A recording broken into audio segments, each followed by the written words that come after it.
Kanpur police commissioner बंगले के पास गला काटकर गाय की हत्या की जानकारी मिलते ही स्थानीय लोगों में रोष। 2 वर्षों में ऐसी हो चुकी है करीब आधा दर्जन घटनाएं। आरोपी को जल्द किया जाएगा गिरफ्तार, लगेगा एनएसए।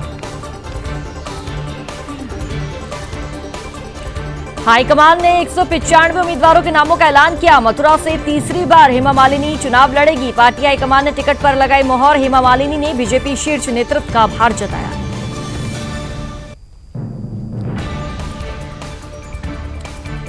चंदौली में केंद्रीय मंत्री ने विकास कार्यों का लोकार्पण किया। यूपी का मॉडल औद्योगिक हब बनेगा चंदौली। 10 वर्षों में कई ऐतिहासिक हुए हैं कार्य। नागरिकों के जीवन स्तर को ऊपर उठाया।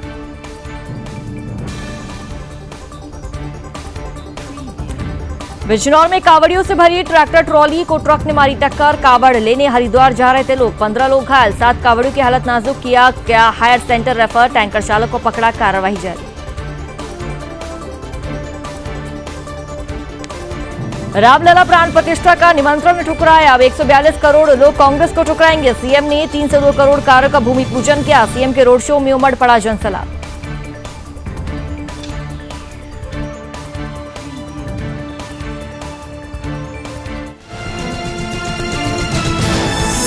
आप देख रहे हैं सुदर्शन न्यूज।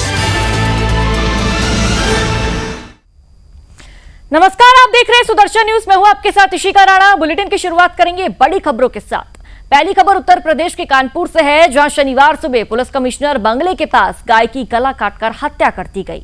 घटना की जानकारी मिलते ही पुलिस कमिश्नर सहित सभी अधिकारी मौके पर पहुंचे। गाय की हत्या की जानकारी मिलते ही स्थानीय लोगों में रोष फैल गया। आक्रोशित हो गए वहां के लोग। वह गाय शुक्रवार शाम से लापता थी। शनिवार की सुबह पुरानी मील के पास कंपाउंड में गाय का शत विशत शव मिला है, जिसका गला काटा गया था। इसके अलावा उसके शव को कुत्ते नोच भी रहे थे।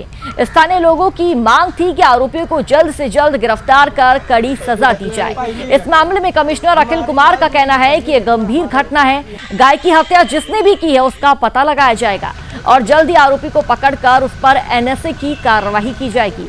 बताते चले कि कानपुर में गाय काटने की पहली घटना ये नहीं बताई जा रही। हाल के 2 वर्षों में करीब आधा दर्जन घटनाएं ऐसी हो चुकी है। कुछ दिनों पहले ही घाटमपुर के चर्चित गौ तस्कर के साथ पुलिस की मुठभेड़ भी हुई थी। तो वही सूचना पर पहुंचे बजरंग दल के जिला संयोजक कृष्णा तिवारी ने इस घटना का कड़ा विरोध जताया था। और आपको बता दें कि घटना के संबंध में गाय पालन श्याम नारायण यादव के अनुसार उनकी एक गाय शुक्रवार रात से ही गायब थी। बहुत ढूंढने पर भी गाय नहीं मिली। क्षेत्रीय की सूचना के अनुसार जब वह घटनास्थल पर पहुंचे तो गाय की हालात देखकर उनके भी होश उड़ गए थे।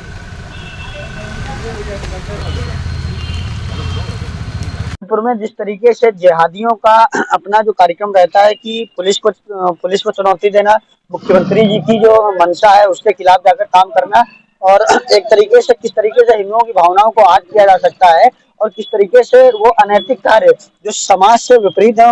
11 के आसपास आंधी तूफान चला है।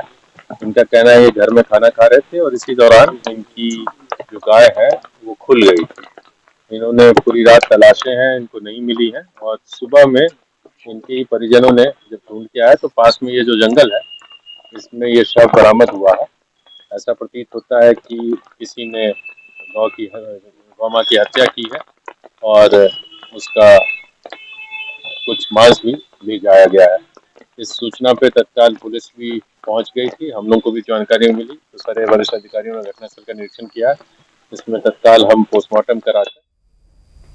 खबर यूपी के मथुरा से है, जहां लोकसभा से तीसरी बार हेमा मालिनी चुनाव लड़ेगी। दरअसल लोकसभा चुनाव को लेकर सरगर्मियां तेज हो गई है और शनिवार की शाम भारतीय जनता पार्टी ने लोकसभा चुनाव के उम्मीदवारों की पहली सूची जारी कर दी है। दिल्ली मुख्यालय में घंटों चली बैठक के बाद पहली सूची जारी कर दी गई है। इसमें 195 उम्मीदवारों के नामों का ऐलान किया गया है और इसमें मथुरा से एक बार फिर हेमा मालिनी के नाम की घोषणा की गई है। तो वह तीसरी बार चुनाव लड़ेगी मथुरा से और पार्टी हाईकमान ने उनकी टिकट पर मोहर लगाती है। तो वही हेमा मालिनी के द्वारा बात बोली गई कि पिछले 10 वर्षों में जनता के आशीर्वाद से इस बार भी भाजपा को प्रचंड बहुमत मिलेगी और इस बार जन जन की आशाएं और जन जन की आकांक्षाएं पूरा करने वाली सरकार बनेगी। भाजपा द्वारा मथुरा से तीसरी बार लोकसभा प्रत्याशी बनाए जाने पर dream girl Hema Malini BJP शीर्ष नेतृत्व का आभार प्रकट करती हुई नजर आई।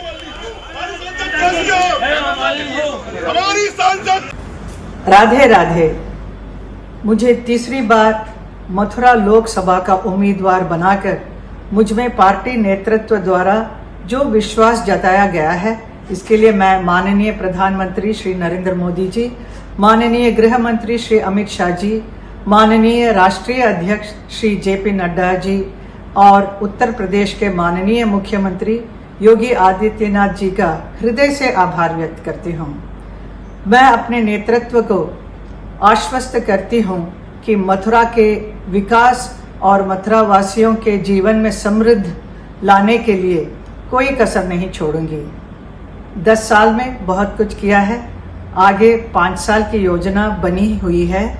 मेरा जीवन मथुरा के लिए समर्पित है, मथुरा वासियों के लिए समर्पित है।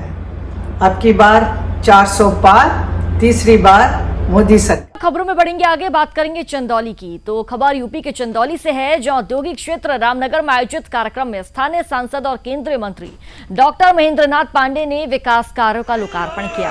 इस दौरान उन्होंने कहा कि औद्योगिक क्षेत्र से जुड़ी समस्याओं का त्वरित समाधान करवाया जा रहा है और चंदौली को प्रदेश का औद्योगिक मॉडल हब बनाया जाएगा।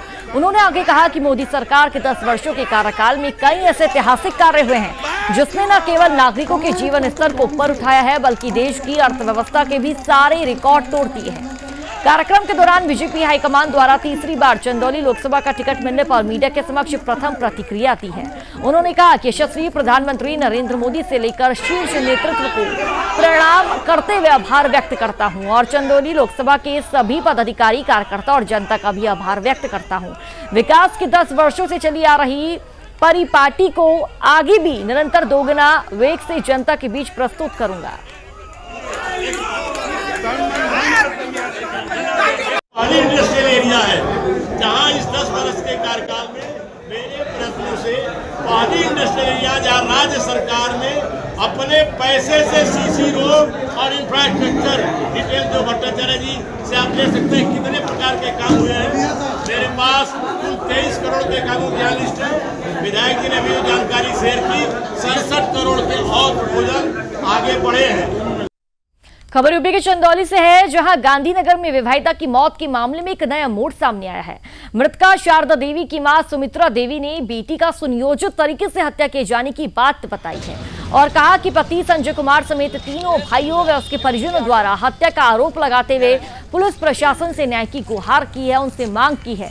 इस दौरान उन्होंने बताया कि बिटिया को इतना परेशान किया जाता रहा कि वे अपने 7 बच्चों को बासी खाना खिलाने के लिए मजबूर थी। आपको बता दें कि मृतका का शव 3 दिनों से पोस्टमार्टम हाउस पर पड़ा था। आखिरकार आज पुलिस ने शव को परिजनों को सौंपा है। और ये आपको बता दें, विवाहिता शारदा देवी की संदिग्ध परिस्थितियों में हुई मौत के बाद आनन फानन में बिना किसी को सूचना दिए ससुराल पक्ष द्वारा दाह संस्कार के लिए बलुआ घाट ले जाया जा रहा था।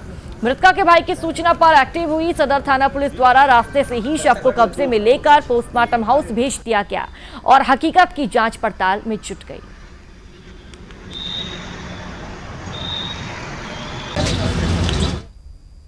खबर यूपी के बिजनौर से है, जहां अफजलगढ़ इलाके में राष्ट्रीय राजमार्ग पर देर रात उस वक्त दर्दनाक हादसा हो गया जब एक तेज रफ्तार ट्रक ने कावड़ियों से भरी ट्रैक्टर ट्रॉली में पीछे से टक्कर मार दी। टक्कर लगते ही ट्रैक्टर ट्रॉली पलट जाने से 1 दर्जन से अधिक कावड़िए घायल हो गए। सूचना पर पहुंची पुलिस ने सभी को अस्पताल में भर्ती कराया और हरिद्वार से गंगा जल ले जा रहे कावड़ियों से भरा जो ट्रैक्टर है यहाँ पर, इस पूरी भिड़ंत में टक्कर ट्रॉली में तेज रफ्तार टैंकर ने पीछे से भारी भयंकर टक्कर में 15 कावड़िए गंभीर रूप से घायल हो गए, तो वहीं 7 कावड़ियों की हालत नाजुक देखते हुए हार्ट सेंटर रेफर कर दिया गया है। दरअसल हादसे के दौरान ट्रैक्टर ट्रॉली में कुल 30 लोग सवार थे। वह कावड़ लेने मुरादाबाद से हरिद्वार जा रहे थे। टक्कर के बाद ट्रैक्टर ट्रॉली पलट गई और लोगों में चीख पुकार मच गई। तो वह आपको जानकारी दे दें कि एसपी पूर्वी धर्म सिंह मार्शल ने बताया कि टैंकर के चालक को पकड़ लिया गया है और उसके खिलाफ कड़ी कार्रवाई की जा रही है। एक ट्रैक्टर ट्राली से जनपद मुरादाबाद भगतपुर के कांवड़िए हरिद्वार के लिए जा रहे थे। पीछे से किसी टैंकर ने टक्कर मार दी है जिससे ट्राली पलट गई थी। 7 लोग घायल है, इसमें 7 को रेफर कर दिया गया, बाकी लोगों को साधारण चोट है जिनका उपचार किया जा रहा है। रुक करेंगे अगली खबर की और। खबर बिजनौर से है, जहां थाना अफजलगढ़ गांव शेरगढ़ के पास दर्दनाक सड़क हादसे में बेटे की मौके पर ही दर्दनाक मौत हो गई, जबकि मां की काशीपुर में इलाज के दौरान मौत हो गई है। सड़क हादसे में एक ही परिवार के 2 लोगों की मौत की खबर मिलते ही परिजनों में कोहराम मच गया। दरअसल पूरा मामला अफजलगढ़ के गांव रामनगर तिराहे के पास मंदिर में प्रसाद चढ़ाने जा रहे बाइक सवार को तेज रफ्तार कार ने टक्कर मार दी। दर्दनाक सड़क हादसे में बेटे की मौके पर ही मौत हो गई, जबकि घायल मां की इलाज के दौरान मौत हो गई। टक्कर लगते ही बाइक के परखच्चे उड़ गए। हादसे की खबर लगते ही परिजन भागकर घटनास्थल पर पहुंचे और ग्रामीणों की मदद से घायल विद्या देवी को प्राथमिक उपचार के लिए काशीपुर में ले गए, जहां इलाज के दौरान उसकी मौत हो गई। मौके पर पहुंची पुलिस ने शवों को कब्जे में लेकर पोस्टमार्टम के लिए जिला अस्पताल बिजनौर भेज दिया है। तो वहीं मृतक के भाई अजय कुमार की तहरीर पर पुलिस ने वाहन चालक के खिलाफ मुकदमा दर्ज कर लिया है।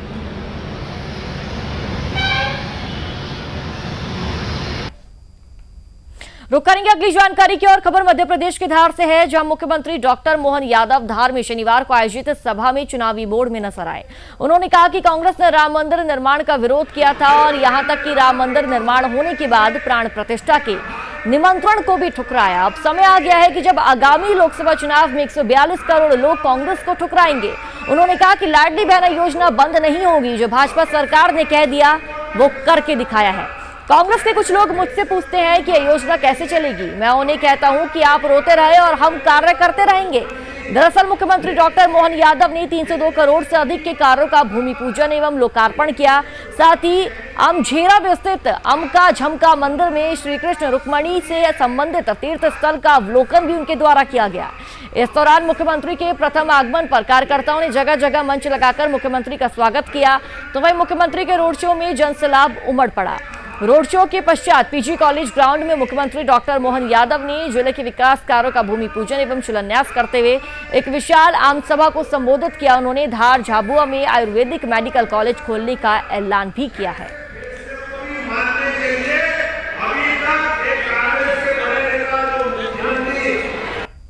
आपका बात करेंगे मध्य प्रदेश की। तो मध्य प्रदेश के टीकमगढ़ से खबर सामने आ रही है, जहां कोतवाली थाना क्षेत्र के अस्तौन पुलिस चौकी से चोरी के मामले में पकड़े गए आरोपी के भागने का मामला सामने आया है।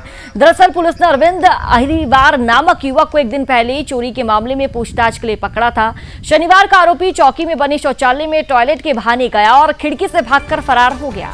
तो वहीं चौकी प्रभारी राहत खान ने बताया कि हजूरी नगर गांव से पुलिस ने चोरी की पूछताछ के मामले में अरविंद अहिरवार को पकड़ा है। और ये आपको जानकारी दे दें कि आरोपी से चोरी के मामले में पूछताछ यहां पर पुलिस प्रशासन द्वारा की जा रही थी और इसी दौरान वह टॉयलेट के बहाने चौकी में बने शौचालय में गया और जब काफी देर तक बाहर नहीं निकला तो संतरी ने दरवाजा खोलकर देखा।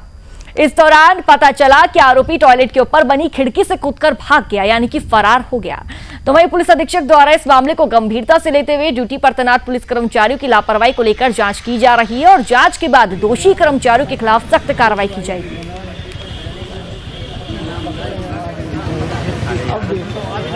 चौकी में एक चोरी का एक संदेह था अरविंद अहिरवार, उससे पूछताछ की जा रही थी और वो चोरी के लिए पकड़ा गया था। और इस दौरान वो कल बाथरूम के बहाने वो वहाँ से बाथरूम की खिड़की से वो भाग गया और इस पर पुलिस ने धारा 224 IPC के अंतर्गत अपराध पंजीबद्ध किया है और अग्रिम कार्रवाई की जा रही है। और साथ ही जिन कर्मचारियों की लापरवाही आती है उन पर भी उचित। रुक करेंगे अगली खबर की ओर। खबर मध्य प्रदेश के टीकमगढ़ से है, जहां नगर पंचायत खरगापुर के वार्ड 13 से बीजेपी के पार्षद ने जब नगर पालिका अध्यक्ष और CMO से सफाई के लिए बोला तो किसी ने उनकी फरियाद नहीं सुनी, जिसके चलते जब वार्ड के लोगों ने अपने वार्ड पार्षद से सफाई के लिए बोला तो पार्षद बाली रेकवार ने वार्ड की जिम्मेदारी खुद ही निपटाई और पार्षद ने नाली की सफाई कर डाली। दरअसल पार्षद ने कुछ समय पहले CMO व नगर परिषद अध्यक्ष से सफाई के लिए निवेदन किया, परंतु किसी ने पार्षद की बातों को नहीं सुना, ना ही माना। तो वही पार्षद का कहना है कि एक और जहां बीजेपी के नेता बड़ी बड़ी बातें करते हैं कि हर कार्यकर्ता का सम्मान होता है। पार्षद बाली रेकवार ने कहा कि मेरे साथ गंदी राजनीति का खेल खेला जा रहा है, जबकि जमीनी स्तर पर कोई भी कार्य नहीं करते हैं। नगरपालिका द्वारा कई ऐसी वार्ड है जिसमें महीनों से साफ सफाई नहीं की गई है। तो वही 13 वार्ड में 4 महीने से ना तो झाड़ू लगी है और ना ही नाली साफ हुई है, केवल रजिस्टरों में ही सफाई हो रही है।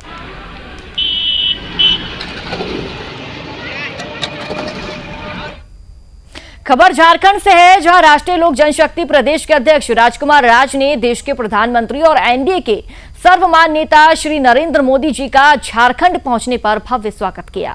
तो वे राष्ट्रीय लोक जनशक्ति पार्टी झारखंड द्वारा भारतीय जनता पार्टी के द्वारा घोषित 11 उम्मीदवारों का स्वागत किया है। और आपको बता दें कि प्रदेश के अध्यक्ष राजकुमार राज ने कहा कि घोषित सभी उम्मीदवार प्रचंड बहुमत से विजयी होंगे और कहा कि सभी लोकसभा क्षेत्र के लिए प्रभारी नियुक्त कर दिए गए हैं। राष्ट्रीय लोक जनशक्ति पार्टी का एक एक कार्यकर्ता भारतीय जनता पार्टी को उम्मीदवारों को जीत दिलाने में तन मन धन से प्रयास करेगा और चुनाव में वे पूरे प्रदेश के लोकसभा क्षेत्रों का दौरा करेंगे। बधाई, शुभकामनाएं। इन 11 उम्मीदवारों को जिताने के लिए राष्ट्रीय लोक जनशक्ति पार्टी तन मन धन से काम। रुक करेंगे अगली खबर की ओर। खबर राजस्थान से है, जहां आपको जानकारी दे दें कि चित्तौड़गढ़ जहां दिव्यांगजनों को कृत्रिम अंग व सहायक उपकरण वितरण समारोह आयोजित किया गया। कार्यक्रम में दिव्यांगजनों को जिला प्रशासन एवं जिला दिव्यांग पुनर्वास केंद्र के सहयोग से 50 कृत्रिम पांव, 20 कैलिपर, 5 कृत्रिम हाथ, 30 जोड़ी बैसाखी, 48 ट्राईसाइकिल, 24 व्हील चेयर एवं 30 कान की मशीनों का वितरण यहां पर किया गया। तो वहीं जिला कलेक्टर एवं जिला पुलिस अधीक्षक ने शिविर का निरीक्षण किया एवं दिव्यांगजनों की परेशानियों को जानने के लिए व्यक्तिगत रूप से बातचीत की। साथ ही दिव्यांगजनों की समस्याओं को हल करने के लिए अधिकारियों को निर्देश भी दिए। तो वहीं दिव्यांगजनों ने 100% मतदान करने की शपथ भी ली। साथ ही मेवाड़ विकलांग संस्थान के अध्यक्ष नीरज रड्डा ने दिव्यांगजनों को 100% मतदान करने की शपथ भी दिलाई। जिला दिव्यांग निराकरण समिति एवं भगवान महावीर सेवा संस्थान दोनों के संयुक्त तत्वाधान से और माननीय एमपी साहब के मार्गदर्शन में ये कार्यक्रम 3 दिन से चल रहा था। इसमें जिले के हमने सर्वे किए हुए करीबन 236 दिव्यांगजनों को कैलिपर हैं या फिर वॉकिंग या फिर चलने के जो लिम्स हैं वो हैं या हियरिंग एड है ऐसी या व्हील चेयर्स हैं, साइकिल्स हैं, वो उपलब्ध कराई गई हैं भगवान महावीर सेवा संस्थान। चलिए फिलहाल इस बुलेटिन में इतना ही। देश और दुनिया से जुड़ी बड़ी खबरों को देखने के लिए आप सुदर्शन न्यूज देखते रहिए। जय हिंद।